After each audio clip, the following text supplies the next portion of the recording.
So I always had so much judgment against people who had outdoor cats. And it never occurred to me that some people end up with cats that cannot live inside. And so now we have Mamba. Hi. And we have Buster. Hi, sweetie pie.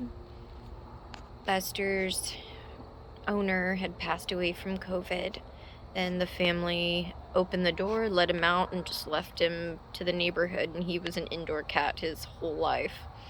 And then we have, oh, too close, gross, Mamba, who was born in a field and lived most of his life feral, sorry, and now he lives here.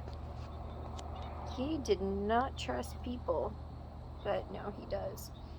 Anyhow, we have 7 dogs, so that's why they can't live inside, but damn are they cute. And we have an entire area in the garage that's built just for the cats, and a way in and out safely. Buster!